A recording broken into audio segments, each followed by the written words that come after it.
I first watched Saltburn when it arrived on Amazon Prime on the 22nd of December 2023. And ever since I finished the film, I've had a lot of time to reflect on what I actually watched. As soon as the credits started rolling, I was uncertain whether I actually liked it, or if the hype that the film had accumulated prior to its release and following its theatrical release was steering my thoughts towards actually enjoying it.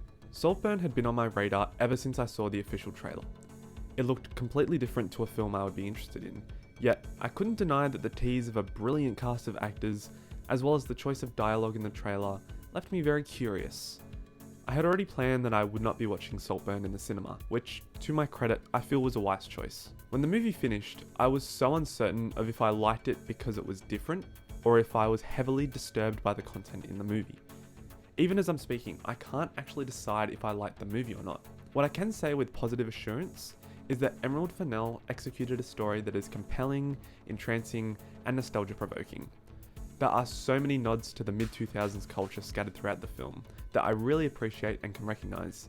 Hearing songs such as Time to Pretend and Murder on the Dance Floor were incredible to hear and fit the 2006 setting incredibly well. Although these references certainly make the world of the film feel somewhat relatable, the main issue I have with Saltburn is the story. The best way I can describe my viewing of the film is that it felt less of a mystery, of which I figured the film was going for, and more of a character study of Oliver Quick, who it turns out is not our main protagonist. The story follows Oliver's journey through university as a nobody, who carefully plans his way into the elite social circle of the Oxford School, and into the life of Felix Catton.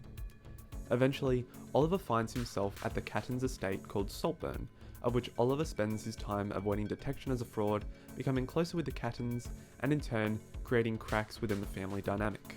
To me, it's not a very interesting story, and the way the whole plot unfolds is rather odd, with almost the entire Catton family dying off mysteriously in the last 30 minutes.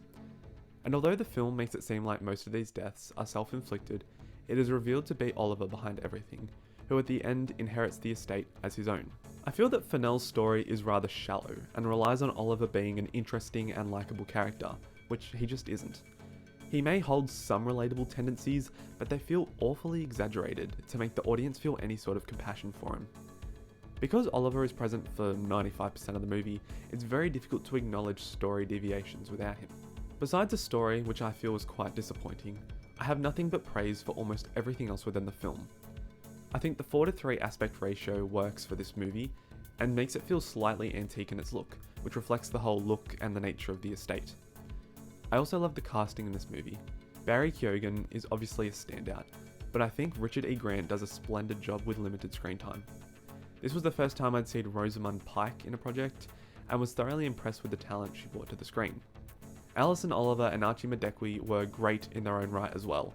I think Jacob Elordi's performance was the most unexpected for me, as he demonstrated how dynamic of an actor he really is in every single scene he's in.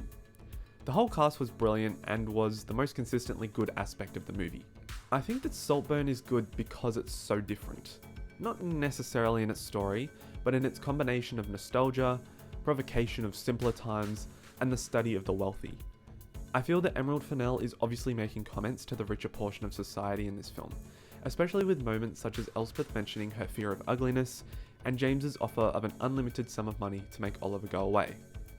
This is a successful tale of portraying this part of society, yet I feel that there is a lack of focus both in the story and with the ending. Somewhere along the line of development, Fennell thought it would be good to reveal Oliver's actions to the audience in the last 10 minutes of the movie, which I feel detracts from what the movie is about. It would have been much more intriguing to only allude to Oliver committing the murders rather than outright monologuing it.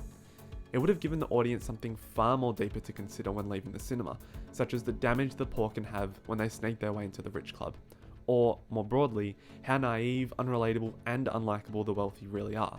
This is how I would describe Saltburn. It is a film that succeeds in trying too hard to be different, but loses its impactful and devious roots for something generic and boring at its climax. I think I like Saltburn, but at the same time, I think I don't like Saltburn. It's crazy, it's wild, it's tense, but it's also odd and diluted and empty. One thing is certain though, my expectations for Saltburn were completely murdered by Fennell. I've seen a film I didn't think I would see, a film I couldn't dare conceptualize myself.